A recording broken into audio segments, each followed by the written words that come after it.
My fiancée slapped me during our engagement, shouting, "All my friends got diamond rings." I didn't overreact. 2 months later, I married her best friend and slipped a $200,000 ring on her finger while my ex watched. She completely lost it. The 5th anniversary, it was supposed to be a quiet celebration, just the two of us before the big party with family that weekend. I remember the weight of the small, velvet-wrapped box in my pocket, the nervous energy thrumming under my skin. It wasn't a diamond. It wasn't some gaudy testament to wealth, the kind of thing Clara's friends flaunted on social media. It was an antique silver locket from the 1920s, intricately carved with forget-me-nots. Inside, I'd placed a microscopic photo of us on our wedding day, and on the other side, a tiny folded piece of paper with the coordinates of the place we first met. To me, it was perfect. It was us. Or rather, it was the us I thought we were. Clara sat across the table, a vision in a deep red dress that matched the expensive wine she'd insisted on ordering. The candlelight danced in her eyes, but the reflection was cold, calculating. I'd been feeling off for months. A persistent fog clung to the edges of my mind, making thoughts sluggish and memories slippery. My doctor, a man Clara had found for me, kept adjusting my anxiety medication, telling me my old demons were simply resurfacing. He said my history with alcohol, years in the past now, made me susceptible to these episodes. Clara was always there to agree, to soothe me, to tell me she'd take care of everything while I was so unwell. "Happy anniversary, my love," I said, my voice a little unsteady. I slid the box across the polished wood of the restaurant table. She looked at it, then at me, her smile a carefully constructed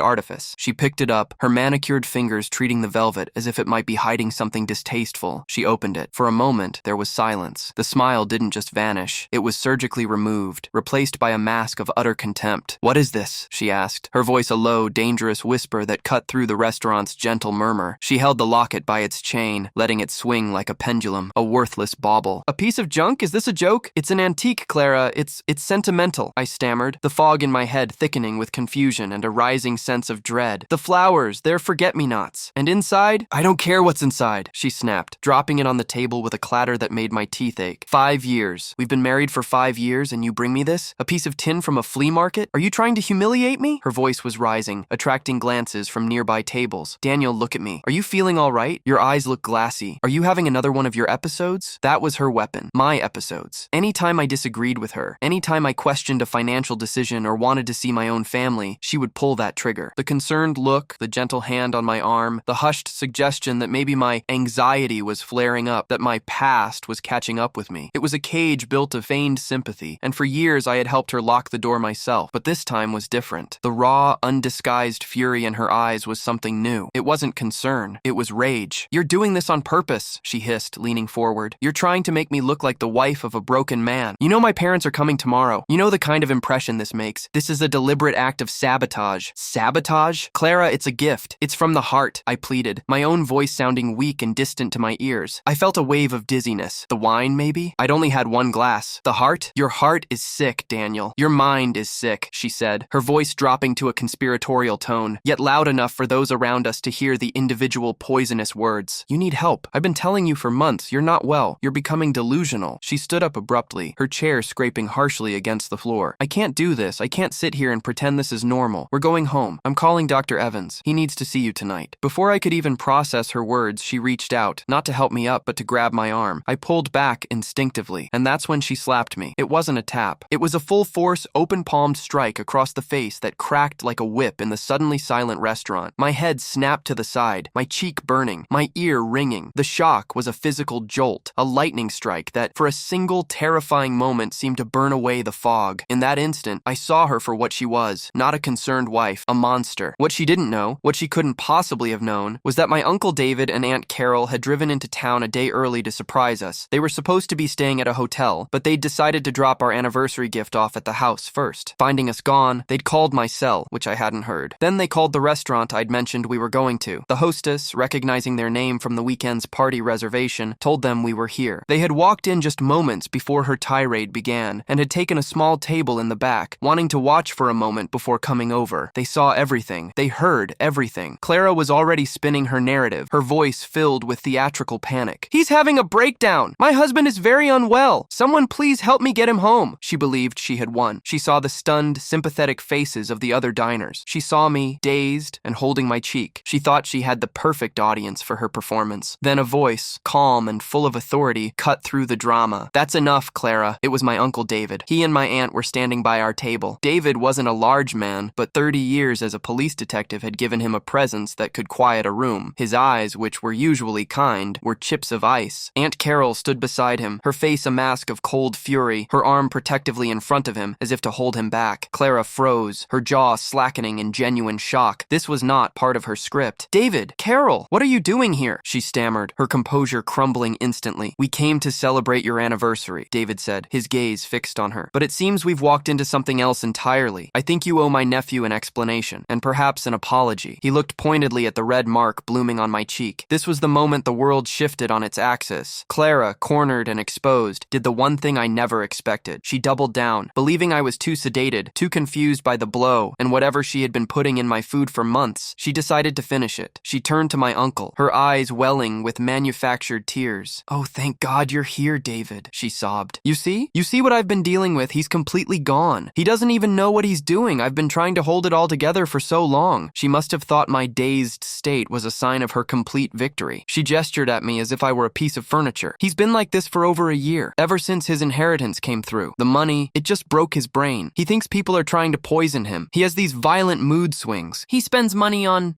trash," she said, kicking the fallen locket under the table with her heel. "And the drinking. He hides it, but I know he started again." She took a deep, shaky breath, playing the role of the tragic, long-suffering wife to perfection. "I've had to take control of the finances, just to protect him from himself. I've had to manage his doctor, his medications, everything. I was going to talk to you both this weekend. I'm going to have to get power of attorney." For his own good, he needs to be in a facility where he can be properly cared for before he hurts himself, or me. Every word was a nail in a coffin she had been building for me. But as she spoke, the lightning of the slap was followed by a strange, chilling clarity. It was like a fever breaking. The fog wasn't gone, but I could see through it. I could see the intricate lies, the years of subtle manipulation, the careful isolation, all laid bare in her desperate, gloating confession. She wasn't just trying to control me. She was trying to erase me. She was stealing my money, my sanity, my life, and she was proud of it. I stayed silent. I let her talk. I let her spin her web for my uncle, a man who'd spent his life untangling lies far more sophisticated than hers. I watched his face, saw the flicker of his eyes as he processed her words, not with sympathy, but with the cold, analytical focus of a detective building a case. He was listening to a confession, and he knew it. My Aunt Carol, however, was not a detective. She was a nurse and a mother, and her patience had evaporated. "You've been managing his medication, Clara?" she asked, her voice dangerously sweet. "Is that right? You've been the one giving him his pills every day?" "Of course," Clara said, puffing up with self-importance. "He can't be trusted to do it himself. He forgets, or he takes too many. It's a terrible burden, but I do it out of love." Carol took a step closer. "Then I suggest you get a very good lawyer, because my nephew hasn't had a drink in 12 years, and the only thing sick in this family is you." She then turned to the restaurant manager who was hovering nearby. "Please call the police. My nephew has just been assaulted." The intervention was swift and absolute. My uncle, the retired detective, took charge with an ingrained authority that no one questioned. While the restaurant manager stammered on the phone, David calmly but firmly escorted Clara to a separate table, instructing her not to speak, not to make a call, not to do anything. He was no longer her friendly uncle-in-law. He was an officer of the court securing a scene. Aunt Carol, the nurse, came to me, her touch gentle as she examined my cheek. She looked into my eyes, checking my pupils, her expression a mixture of rage and profound sadness. "Daniel, honey, are you with me? Can you tell me what happened?" Her voice was my anchor in the swirling chaos. I could only nod, the words still trapped behind a wall of shock. When the police arrived, 2 uniformed officers, David met them at the door and spoke to them quietly, showing them his old badge. The conversation was brief, professional. One officer came over to me, while the other stood near Clara. They took my statement, or what little I could stammer out. I remember the officer's pen scratching on his notepad, the words unprovoked, assault, verbal abuse. He asked if I wanted to press charges. Before I could answer, my aunt said, "Yes, he does." She spoke for me when I couldn't speak for myself. Clara was escorted out. She didn't scream or fight. She went with a kind of chilling dignity, her head held high, casting one last look at me over her shoulder. It was a look of pure, undiluted hatred, a look that promised war. In that moment, I knew the fight had just begun. My uncle drove me home, to my house, our house, a place that now felt alien and dangerous. Aunt Carol sat in the back with me, her hand resting on my shoulder the entire way, a silent, constant source of strength. The next morning, the real work started. The shock had receded, replaced by a cold, terrifying clarity. My life as I knew it was a lie. My wife, the woman I had loved and trusted, had been actively trying to destroy me. The first call was to a lawyer my uncle knew, a sharp, no-nonsense woman named Maria Flores, who specialized in high-conflict divorces and financial fraud. I sat in her sterile, glass-walled office, feeling like a ghost, recounting the story in a monotone. David sat beside me, filling in gaps, providing providing the objective, factual backbone that I, in my emotional turmoil, couldn't. Maria listened, her face impassive, taking meticulous notes. When I finished, she looked at me, her gaze direct and unflinching. "Daniel," she said, "what Clara did last night at the restaurant was an act of desperation. It was a mistake. She got arrogant and sloppy. Our job is to use that mistake to unravel everything else she's done. This will not be easy. She will try to paint you as insane, as an addict, as an abuser. We need to be prepared. We need to build a fortress of evidence." And so began the painstaking process of documentation. Every memory, every strange incident, every moment of confusion or illness from the past few years had to be excavated and written down. I spent days creating a timeline, my aunt helping me cross-reference dates with my calendar and old emails, the time I got dizzy and fell down the stairs, which Clara had dismissed as a panic attack, the important business meeting I'd missed because I'd inexplicably slept for 15 hours, the recurring stomach problems that doctors could never diagnose. Each incident on its own had seemed like a personal failure, a symptom of my own weakness. But laid out in chronological order, they formed a chilling pattern of systematic abuse. The next step was a forensic accountant. Maria recommended a man named Mr. Chen, a quiet, meticulous genius who lived for spreadsheets and hidden numbers. I gave him access to every financial record I had. Within a week, he had found the first thread, a separate credit card, opened in my name, that I had never seen. Small, insignificant charges at first, then larger and larger ones. Then he discovered the Shell Corporation, a company with a generic name, registered to a post office box, into which regular substantial payments were being made from my inheritance trust. Clara had been siphoning my money for years. While the legal and financial battles were gearing up, I was fighting a war on another front. Inside my own head, the fog was lifting, but what it revealed was devastating. I had to confront the reality that I had been a willing participant in my own imprisonment. I had believed her lies. I had doubted my own sanity. I started seeing a therapist, a kind but firm man named Dr. Alistair Reed. He specialized in trauma and recovery from psychological abuse. Our sessions were brutal. He forced me to see Clara's manipulations not as a reflection of my failings, but as a calculated strategy of coercive control. My support network became my lifeline. Uncle David and Aunt Carol moved into my guest room, refusing to leave me alone in that house. David became my strategist, my de facto investigator. Carol became my caretaker, making sure I ate, reminding me to breathe, sitting with me in silence when the grief and rage became too much. And then, an unexpected ally emerged, Amelia, Clara's best friend, or as I soon learned, her former best friend. Amelia called me a week after the incident at the restaurant. Her voice was trembling. "Daniel, I need to talk to you. I heard what happened. Clara called me. She told me this insane story about you having a violent breakdown." She paused, taking a shaky breath. None of it sounded right. "She's been saying things for years, about you being unstable, about how she deserved your money for having to put up with you. I always thought she was just exaggerating, just being dramatic. But after what she told me on the phone, it sounded rehearsed. It sounded like a lie she had told herself so many times she actually believed it." Amelia came over that evening. She sat at my dining room table, the same table where Clara and I had shared so many meals, and she laid out her own story, a story of years of casual cruelty, of Clara's pathological jealousy, of her obsession with money and status. She showed me text messages, dozens of them. Clara complaining about my cheapness, Clara bragging about a secret bank account, Clara talking about how much easier life would be if I were out of the picture. One text, sent just a month before our anniversary, was the most chilling of all. It read, "He's so out of it lately, he wouldn't even notice if I replaced his vitamins with sleeping pills. Almost time to cash out." Amelia had thought it was a sick joke. Now she knew it wasn't. She agreed to give a sworn statement. She handed over her phone, a treasure trove of evidence that corroborated everything I was beginning to uncover. Clara, of course, did not go quietly. Once she was released and had hired a team of expensive lawyers funded by her wealthy father, the retaliation began. It was a campaign of character assassination, waged on all fronts. In her official response to my divorce petition, her lawyers painted a portrait of me as a monster. They claimed I was a relapsed alcoholic, a drug addict, a man prone to violent, paranoid rages. They twisted my 12 years of sobriety into a lie, my attendance at AA meetings into proof that I was still actively struggling. They alleged that the incident at the restaurant was the culmination of years of my emotional and physical abuse against her, and that she had only struck me in self-defense. She reached out to our mutual friends, weeping, telling them her fabricated story of being a terrified, battered wife who had finally found the courage to escape. Some of them believed her. People I had known for years suddenly stopped returning my calls. I was ostracized, painted as the villain in a story she had expertly crafted. Her family, wealthy and powerful, began to apply pressure. Her father called my father, threatening to ruin our family's reputation, to drag us through a legal battle so costly it would bankrupt us, all unless I dropped the charges and agreed to a quiet divorce on her terms. Her terms included me signing a statement admitting to mental instability and handing over a significant portion of my remaining assets as a settlement. The financial coercion was just as vicious. She had managed to get a temporary court order freezing our joint assets, claiming I was squandering them in my unstable state. Suddenly, I was cut off from my own money, forced to rely on my uncle for living expenses. It was a calculated move to break me, to make the fight so difficult and humiliating that I would simply give up. There were days when it almost worked. The weight of the legal battle, the social isolation, the constant questioning of my own reality. It was a crushing burden. I remember one night sitting alone in the kitchen, the house silent around me. The urge to drink was overwhelming. A single glass of whiskey, just to numb the pain, to quiet the voices of doubt in my head. What if she was right? What if I was crazy? Maybe I had imagined it all. It would be so easy to just give in, to sign the papers, to make it all go away. I had my hand on the bottle of scotch that had sat untouched in the cabinet for years. My phone buzzed. It was a text from my Aunt Carol, who was upstairs. "Just checking on you. Remember to breathe. We've got your back." It was a small thing, but it was enough. I put the bottle back. That was my rock-bottom crisis. The moment I chose to fight instead of fold. The investigative process was a slow, grinding machine, but it was on my side. Facts, unlike people, could not be manipulated by Clara's charm or her father's money. My lawyer, Maria, was relentless. She filed motion after motion, slowly chipping away at Clara's defenses. We won a small but crucial victory when the judge lifted the freeze on my personal inheritance accounts, allowing me to fund my own defense. The forensic accountant, Mr. Chen, continued his digital excavation. He followed the money from the Shell Corporation to an offshore account in the Cayman Islands. He found documents buried deep on a shared hard drive that showed Clara had forged my signature on financial transfers. The total amount she had stolen was staggering, just over $250,000. But the real breakthrough, the evidentiary turning point that changed everything, came from a suggestion by my uncle. "If she was drugging you, it might still be in your system," he'd said. "Not in your blood or urine, not after this long, but your hair. It keeps a record." Maria filed an emergency motion for a court-ordered toxicology screening. We requested a hair follicle test, which can detect substances used over a period of months. Clara's lawyers fought it tooth and nail, calling it a baseless and invasive fishing expedition. The judge, seeing the mountain of financial evidence we had already compiled, granted the order. I went to a certified lab, and they took the samples. The 2-week wait for the results was excruciating. This was it. If the test came back clean, my entire case would be compromised. It would be my word against hers. My history of sobriety against her carefully constructed image of a concerned wife. It would give credence to her claim that I was paranoid and delusional. The day the results came in, Maria called me. "Daniel, are you sitting down?" Her voice was calm, but I could hear an undercurrent of something else. Triumph. "The lab report is back. It's positive. For the past 6 to 8 months, you have had consistent, low-level exposure to lorazepam. It's a powerful benzodiazepine. Were you ever prescribed it?" "No," I said, my voice barely a whisper. "Never. I didn't think so," she said. "It's often used to treat anxiety, but in unprescribed, unregulated doses, its side effects include confusion, memory loss, dizziness, and emotional instability. Sound familiar?" The pieces of the puzzle slammed into place with the force of a physical blow. The fog, the dizziness, the episodes. It wasn't my mind failing. It was poison. She had been methodically, chemically gaslighting me for the better part of a year. With the toxicology report, the case shifted dramatically. The district attorney's office, which had initially been hesitant to pursue more than a simple assault charge, now opened a full criminal investigation into felony assault with a deadly weapon, the drug, and grand theft. My divorce case was put on hold pending the outcome of the criminal trial. This was no longer just about money or a broken marriage. It was about years of my life that had been stolen from me through a calculated campaign of abuse. Our legal strategy had to adapt. Maria worked closely with the assistant district attorney, a young, ambitious prosecutor named Sarah Jenkins. We made the difficult decision to focus all our energy on the criminal case. A conviction there would make the divorce a foregone conclusion. We had to decide which evidence was the most powerful, which witnesses were the most credible. We chose to protect Amelia from the stand if we could, to spare her the trauma of Clara's vicious cross-examination, and rely instead on the hard scientific evidence, the financial records, and the toxicology report. The text messages she provided would be introduced as corroborating evidence, but we hoped she wouldn't have to testify in person. The day of the trial felt surreal. Walking into the courthouse, I felt a tremor of fear. Clara was already there, sitting beside her high-priced lawyer. She looked elegant, composed, the very picture of a wronged woman. When she saw me, her expression hardened into a glare of pure venom. There was no remorse, no fear, only hatred. The trial itself was a brutal, soul-crushing experience. The first day was jury selection. The second, opening statements. Sarah Jenkins, the prosecutor, laid out the case clearly and methodically. She painted a picture of a greedy, manipulative woman who, upon realizing her husband's inheritance was larger than she thought, had systematically tried to have him declared mentally incompetent to gain full control of his assets, using chemical means to achieve her goals. Then it was the defense's turn. Clara's lawyer, a slick, silver-haired man named Marcus Thorne, was a master of insinuation and character assassination. assassination. In his opening statement, he described Clara as a devoted wife who had spent years trying to save her husband from his own self-destructive tendencies. He portrayed me as a violent, paranoid alcoholic, claiming the drugs in my system were from my own secret substance abuse, and the missing money was a result of my erratic, impulsive spending during blackouts. He was trying to turn my greatest strength, my 12 years of sobriety, into my biggest weakness. The most difficult part was my own testimony. I was on the stand for nearly 6 hours. Sarah Jenkins walked me through my story gently, letting me tell the jury in my own words about the creeping fog, the memory lapses, the way Clara had isolated me and controlled every aspect of my life. I recounted the night of our anniversary, the locket, the slap, and the horrifying confession I'd overheard. Then came the cross-examination. Marcus Thorne approached me like a predator circling its prey. He was merciless. He dredged up my past, forcing me to talk about the lowest points of my life from over a decade ago. He twisted my words, interrupted my answers, and tried to provoke me into an emotional outburst that would prove his point about my instability. Mr. Harris, isn't it true that you have a history of blackouts due to alcohol abuse? Over 12 years ago, yes. I have been sober since. But the potential is still there, isn't it? The weakness? Isn't it possible you had a relapse, took some pills you shouldn't have, and simply don't remember? No, that is not what happened. With every question, I felt a surge of rage, of panic. But I kept hearing my therapist's voice in my head. Ground yourself. Feet on the floor. Breathe. Just state the facts. I focused on a small crack in the wooden rail of the witness box. I kept my voice even. I refused to give him the reaction he wanted. I looked at the jury, at the 12 ordinary people who held my life in their hands, and I simply told the truth. After my testimony, the prosecution began to build its fortress of evidence. Mr. Chen, the forensic accountant, took the stand and presented his findings with unassailable clarity. He showed the jury the forged signatures, the secret accounts, the complex web of transactions designed to hide the theft. He was so thorough, so precise, that even Marcus Thorne couldn't poke a single hole in his testimony. Next came the toxicologist, a woman with a doctorate from Johns Hopkins. She explained the science of the hair follicle test in simple, direct terms. She detailed the effects of chronic, low-dose lorazepam poisoning, and her description of the symptoms was a perfect match for the timeline of my illnesses I had created. She concluded with scientific certainty that I had been repeatedly exposed to the drug for at least 6 months. When Thorne tried to suggest I could have been taking it myself, she calmly dismantled his argument, explaining that the dosage levels were too consistent to be indicative of recreational abuse. It was, she stated, a pattern more consistent with methodical, administered poisoning. Finally, they called my Uncle David. He testified about what he and my aunt had witnessed at the restaurant. He recounted Clara's words, her gloating confession that she was managing my finances and my medication, her plan to get power of attorney. He was the perfect witness, a retired detective, calm, credible, and motivated by nothing but concern for his family. His testimony sealed the narrative. Clara never took the stand. Her lawyer knew it was too risky. He couldn't let the jury see the monster behind the mask. His entire closing argument was an attempt to create reasonable doubt, to suggest that the whole case was a conspiracy concocted by a vengeful, unstable man and his overbearing family. The jury was out for 2 days. It was the longest 48 hours of my life. I sat at home with my aunt and uncle, unable to eat or sleep, just waiting. Every possible outcome ran through my head. What if they believed him? What if they saw me as a drunk, a liar? The call came on the 3rd morning. The jury had reached a verdict. We drove to the courthouse in silence. I felt numb. I sat at the prosecution's table, Sarah Jenkins beside me, and I didn't dare look at Clara. The jury filed in, their faces grim and unreadable. The foreman handed a piece of paper to the bailiff, who gave it to the judge. On the charge of grand theft in the 1st degree, the judge read, his voice echoing in the silent room. We, the jury, find the defendant, Clara Harris, guilty. A gasp went through the courtroom. I felt a wave of relief so powerful my knees went weak. On the charge of assault with a deadly weapon, we find the defendant guilty. They had convicted her on the 2 most serious charges. Some of the lesser fraud counts, the ones that were harder to prove intent on, came back not guilty. It was an incomplete victory, but it was a victory nonetheless. The sentencing was scheduled for a month later. Clara was taken into custody immediately, her face a blank mask of disbelief. Justice, in its slow, imperfect way, had finally arrived. The month leading up to the sentencing was a strange limbo. The war was over, but I didn't know how to live in the peace. In my therapy sessions with Dr. Reed, I grappled with the verdict. It was justice, yes, but it didn't feel like the clean, satisfying victory you see in movies. 5, maybe 7 years in prison for destroying a decade of my life, for stealing my health, my sanity, and my trust. It didn't feel like enough. It would never be enough. Dr. Reed helped me reframe it. The legal system can only punish actions, he told me. It can't heal wounds. The sentence isn't for you, Daniel. It's for society. Your healing, your justice, that's a separate process. And it starts now. He was right. The true victory wasn't her prison sentence. It was my freedom. The validation of the verdict was the key. The thing that allowed me to finally, fully believe myself over her. At the sentencing, sentencing, I chose not to give a victim impact statement. I had said everything I needed to say on the witness stand. I had nothing left to say to her. Her lawyer pleaded for leniency, painting her as a woman who had made a terrible mistake under emotional distress. But the judge was unmoved. He spoke of the calculated, cruel, and protracted nature of her crimes. He sentenced her to 5 years in state prison, with eligibility for parole in 3. It was, as I had expected, a bittersweet result. It felt too short, but it was real. She was going away. With the criminal trial over, the divorce was a formality. A judge dissolved our marriage and, based on the criminal conviction, awarded me all remaining marital assets and full restitution of the stolen funds. The house, the money, the life she had tried to steal, it was all mine again. But I didn't want it, not like it was. The process of rebuilding was slow and deliberate. The first thing I did was sell the house. I couldn't stand to live within those walls, haunted by the ghosts of her lies. I sold most of the furniture, keeping only a few sentimental pieces from before I had met her. I put my things in storage and moved into a small, clean apartment in a different part of the city. I needed a clean slate. I focused on the practical steps of recovery. I continued my therapy. I went back to my AA meetings, not because I feared a relapse, but because I needed the fellowship of others who understood the daily work of maintaining one's integrity. My relationships with my family, the ones Clara had tried so hard to sever, began to heal. I reconnected with friends who had been brave enough to wait for the truth to come out. Amelia and I remained close. Our friendship had been forged in the crucible of this nightmare, and it was one of the few truly good things to come out of it. We met for coffee once a week, talking about everything and nothing. She was rebuilding her own life, learning to trust her judgment again after being so deceived by someone she loved. We were survivors, helping each other navigate the new landscape of our lives. The final, most important step was establishing permanent, non-negotiable boundaries. I obtained a permanent restraining order against Clara, effective the day of her release, and extended it to include her parents and any other member of her family. I changed my phone number and my email address. I scrubbed my presence from social media. I was building a fortress, not of evidence this time, but of peace. I was ensuring that she could never, ever touch my life again. There was the matter of the money. The $250,000 the court had ordered returned to me. For a long time, I didn't know what to do with it. It felt tainted, like the proceeds of a crime. It was the physical manifestation of her greed, the very thing that had motivated her to destroy me. Then one day, talking to Amelia about the costs of legal aid, an idea began to form. I used that money to start a small foundation, a fund dedicated to providing legal and therapeutic support for victims of coercive control and psychological abuse, the kind of insidious harm that often leaves no visible scars. I named it the Locket Foundation, after the small, sentimental gift that had been the catalyst for my liberation. It was my way of transforming the symbol of her contempt into an instrument of healing for others. The money she stole to ruin my life would now be used to help others rebuild theirs. It's been 2 years now. I live in a different state, closer to the mountains. I have a quiet life. I work from home. I hike. I spend time with my uncle and aunt who visit often. The scars are still there. Sometimes a flicker of doubt will cross my mind, a phantom echo of her gaslighting. Sometimes I have nightmares. The trauma doesn't just disappear, but it no longer controls me. The fog is gone for good. This morning, I was hiking on a trail high above the tree line. The air was crisp and clean. I reached the summit and sat on a rock, looking out over the vast, sprawling wilderness below. The sun was warm on my face. I thought about the man I was, the man who had been so lost, so full of doubt. He couldn't even trust his own mind. And I thought about the man I am now. Scarred, yes, wounded, certainly, but whole and free. The past is a part of my story, but it is no longer my destination. My destination is the horizon, and for the first time in a very long time, it looks bright.